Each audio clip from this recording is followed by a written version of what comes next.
Olha aí, pessoal, quase tão pitoresco quanto o prejuízo que a Petrobras teve, o primeiro em vários trimestres, um prejuízo trimestral, é claro, mais ou quase tão pitoresco quanto esse prejuízo foi a declaração da presidente da Petrobras, a Magda Chambriard, colocada recentemente no cargo pelo Lula, que não gostou ali muito das atitudes do Jean Paul Prates, né? Queria cortar as asinhas dele e resolveu colocar alguém ainda mais subserviente, se é que isso é possível, no comando da empresa.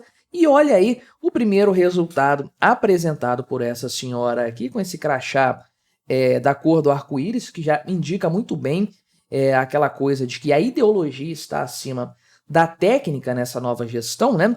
Mas ela falou o seguinte, que os resultados foram sólidos e esperados, né? Curioso que ninguém esperava esse prejuízo no mercado financeiro. Eu não sei como que a Petrobras pode ainda acreditar que isso é algo positivo, né? Inclusive, o pessoal da mídia já está acordando para a realidade do problema da configuração atual da Petrobras enquanto negócio, enquanto gestão de custos e de receitas, né? Basicamente, obrigando o acionista, num primeiro momento, a subsidiar o consumidor e, no segundo momento, obrigando os brasileiros a subsidiarem a Petrobras de novo, né? Vamos conversar sobre esse tema, mas antes não se esqueça, deixe o seu like e o seu comentário neste vídeo, se inscreva no meu canal. Se você ainda não for inscrito, considere se tornar membro patrocinador do meu trabalho, com valores a partir de R$ 1,99 por mês. Você me ajuda bastante dessa forma, pode ter certeza disso, né? Então, a senhora Magda Chambriard deu a declaração, já tem aqui alguns dias, né? Ela falou isso no final da semana passada, logo na sequência da divulgação do péssimo resultado da Petrobras, e ela disse o seguinte, né? Que os resultados do trimestre em questão foram extremamente sólidos, meu amigo. Pois é, não importa o fato de a empresa ter registrado prejuízo pela primeira vez em 4 anos. Pois é, meu amigo. Lembrando que esses 4 anos aqui, esse recorde anterior negativo, é da época da pandemia, que nem dá para levar em consideração. Se você tirar isso da história, o último prejuízo foi lá na época do rombo do Petrolão, né? Mas então ela disse aqui que, na verdade, tá tudo absolutamente dentro do esperado, né? Agora, fica a grande questão. Se era esperado que a empresa tivesse prejuízo e desse montante agora no segundo trimestre, por que não deram uma corrigida no valor dos combustíveis então? É a chave para resolver o problema. Estamos falando de um prejuízo de 2 bilhões de alguma coisa aqui, e isso certamente poderia ser coberto por uma adequação do valor da gasolina e do diesel, de forma mais específica, algo que está sendo, está gerando custos para a empresa, né, que está importando isso aí, como sempre acontece. Então, se era esperado, por que não foi combatido, não foi evitado com as ferramentas possíveis? Imagina você ter uma empresa e você tem condições de ter um resultado melhor e você opta por não tê-lo, né? Um absurdo completo, isso aí. Mas ela disse que os eventos não recorrentes que afetaram o lucro da empresa eram de pleno conhecimento do mercado, né?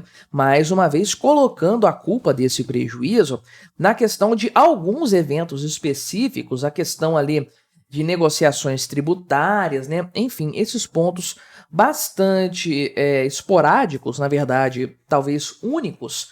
Mas o ponto é o seguinte, né? O que está sendo colocado em questão não é se isso reverteria ou não o prejuízo, porque sim, reverteria. A questão é, ainda que não houvesse esses fatores, o resultado da empresa está artificialmente baixo por conta da política de congelamento de preços, ainda que o dólar esteja bastante valorizado, o barril do petróleo esteja muito caro e a empresa esteja vendendo combustíveis muito mais baratos do que eles deveriam ser, né? Então, na verdade, aqui, o ponto não é só se o resultado foi positivo ou negativo, quanto que ele poderia ser, qual poderia ser o lucro da empresa, e eu falei aqui em outro vídeo no canal sobre esse tema, mostrando, comparando a lucratividade da Petrobras em outros períodos, especialmente durante o governo Bolsonaro, e o quanto isso foi piorado agora no governo Lula, né? Mas então, a Magda Chambriard falou que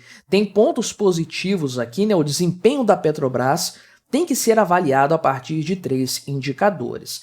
Então, ela pontua aqui a manutenção de sólida geração de caixa, né? É um ponto também questionável, porque poderia ter mais caixa do que tem, uma vez que a empresa poderia vender os combustíveis mais caros do que eles estão sendo vendidos atualmente. E gerar caixa por si só é uma coisa ótima, é claro, mas tudo depende das despesas também, senão você vai ter um resultado ruim no final das contas, que foi exatamente o que aconteceu, né? O menor endividamento aqui, ela pontua também, e olha só, aumento de 11,1% dos investimentos em relação ao trimestre passado, né? Desde quando isso aqui é uma coisa positiva? Ah, não. A empresa está expandindo os seus negócios, né? Estamos falando de Petrobras, uma empresa estatal, e estamos falando de uma presidente que foi colocada no poder no lugar do anterior, que já era um pau mandado do caramba do Lula, porque o Lula queria alguém ainda mais subserviente. E o interesse do Lula para a Petrobras é retomar um monte de projetos ali, fertilizantes, gás natural e Abreu e Lima, esse tipo de coisa. É esse tipo de investimento que ela está falando aqui. De que adianta aumentar os investimentos se eles são em áreas problemáticas, áreas não lucrativas, que foram abandonadas pela Petrobras nas gestões Temer e Bolsonaro justamente por serem ruins, por serem deficitárias, por não trazerem lucro. Melhor, a empresa preferiu focar naquilo que realmente trazia dinheiro e lucratividade para ela, que é a atividade principal da Petrobras, né? Então, esses investimentos aqui não podem ser tratados como algo positivo. Já se sabe que eles são ruins, mal escolhidos, né? Que não são uma questão de viabilidade econômica, mas sim de interesse político, pura e simplesmente, né? Além disso, a Petrobras vai pagar aqui 13 bilhões de reais de dividendos também aos acionistas, que é um negócio bastante esquisito com esse cenário aí.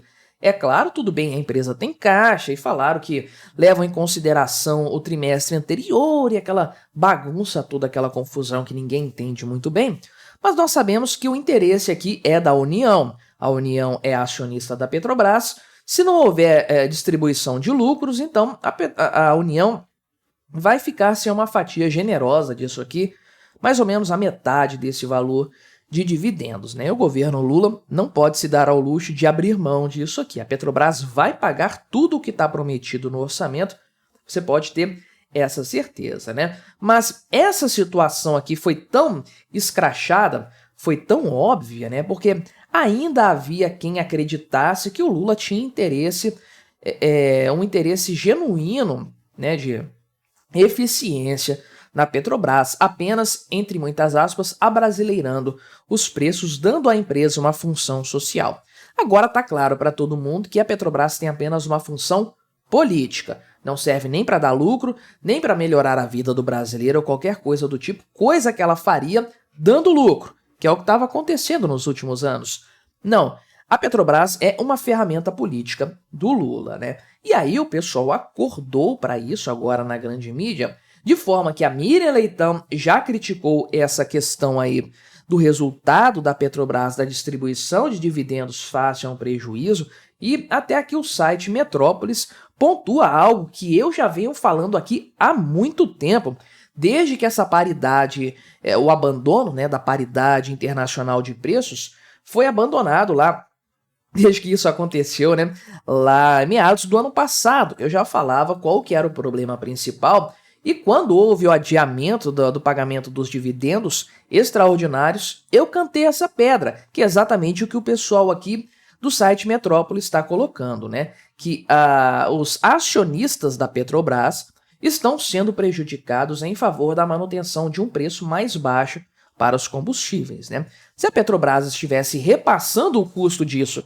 para o consumidor final, então os lucros seriam maiores e a empresa poderia distribuir mais dividendos. Hoje, o acionista da empresa está subsidiando o consumidor. Você já viu isso acontecendo em alguma empresa consolidada, né? Uma startup, isso acontece, você tem programas para campanhas e descontos e promoções para trazer um cliente novo para você, mas uma empresa consolidada como a Petrobras, isso não faz sentido. Em algum momento da história da empresa, ela tem que começar a dar lucro e o consumidor começa a bancar o acionista, né? A coisa se inverte para o eixo correto dela. Agora não, na Petrobras do Lula, o acionista está bancando uma gasolina e o diesel mais baixo para os consumidores. Um absurdo completo, né?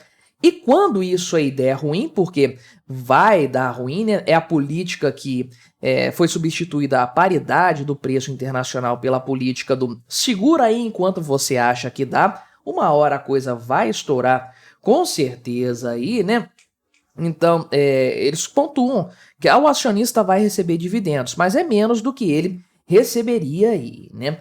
E, além disso, né, já deu errado no passado represar os preços, isso segura a inflação mais uma hora, a coisa desanda por completo aí, né? E aí o que o governo faz? Imprime dinheiro para fechar as contas, que não estão fechando mais, principalmente se a Petrobras tiver prejuízo de fato, como teve no passado recorrente aí e tudo mais, né? Então, o que acontece? No final das contas, todos nós vamos pagar essa farra dos preços na Petrobras e o prejuízo que a empresa está tomando, seja por mais inflação, seja por distorções econômicas que vão ser corrigidas com mais interferência econômica, seja simplesmente porque o Tesouro vai ter que aportar dinheiro, aumentando a dívida pública e elevando também a inflação para conter essa situação, né?